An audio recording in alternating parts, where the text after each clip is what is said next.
Welcome to my biography on Asa Candler. Though not the creator of the formula that the world knows as Coca-Cola, Asa Candler Sr. created a soft drink empire when he formed the Coca-Cola Corporation in Atlanta in 1892. His family originally immigrated from Ireland to right here in Lynchburg, Virginia. Through his descendant, William Candler, the family will actually finalize their move into Georgia. Asa is born on December 30th, 1851 in Villa Rica. His father Samuel is a successful merchant before the Civil War. However, as the war progresses, the family is going to slip into a deep poverty. Asa completed school at the age of 10, and given the chance to attend college, he ultimately declined, believing that his brother Warren, who was destined for the ministry, would actually be the better choice. In 1870, Asa Candler moved to Cartersville, Georgia to accept an apprenticeship studying the occupation of pharmacist as we know it today, or druggist as they would have referred to it. And upon completion, he is going to move to Atlanta, Georgia, where he would go on to work for his future father-in-law, George Howard. Now, Candler and Howard are going to have a little bit of a slight falling out. Howard did not like the fact that Candler had fallen for his daughter. However, the two men do eventually make up. Candler does marry Howard's daughter, Lucy, and Howard goes on to sell him one of his drugstores. Somewhere around 1888, Candler is going to meet Dr. John Pemberton.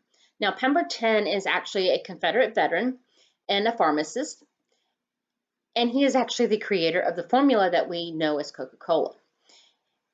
Due to a severe injury that Pemberton had sustained in Columbus, he had become addicted to painkillers. So eventually his goal was to try to find something that would allow him to get off the painkillers.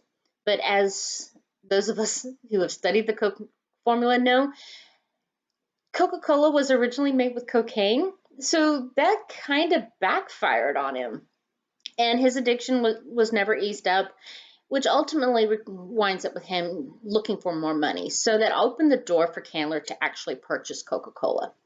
In 1888, as well, he does start actually purchasing the formula and patents that Pemberton and his business partners actually own. And by 1892, he owns the company outright. Total purchasing cost for this was $2,300. $2,300, that's not as much as you would think for what we now know as a multi-billion-dollar company. So in 1892, once he secured all the rights and patents and formula, he sets up the corporation in Atlanta and also registers it with the state of Georgia.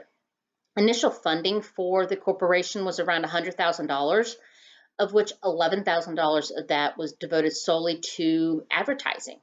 Pemberton had seen the advertising, or Pemberton had actually started the advertising focus for Coca-Cola with coupons for free drinks, and Candler actually doubles that, along with producing souvenir fans, news advertisements in the newspaper, along with other various souvenir options. Business starts booming, and in 1894, the company is forced to open its first bottling facility outside of Atlanta, which they do in Dallas, Texas. And then by 1895, they have to open two more, one in Chicago and one in Los Angeles.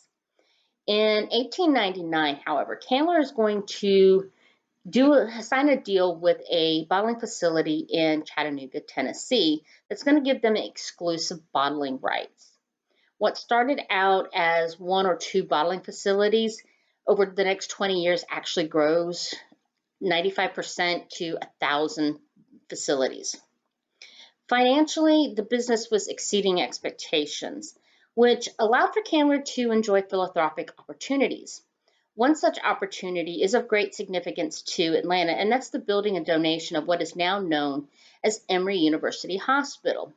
Now, this hospital is worldwide famous, and their best facilities include their cardiology unit, in particular their work with congenital heart defects in infants.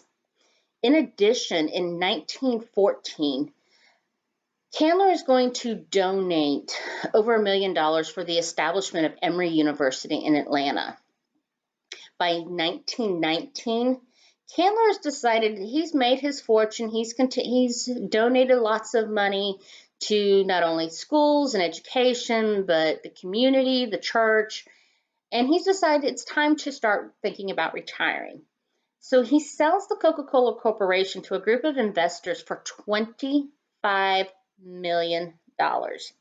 That is a profit margin of $1,086,856.2%, or a net margin of 99.99%.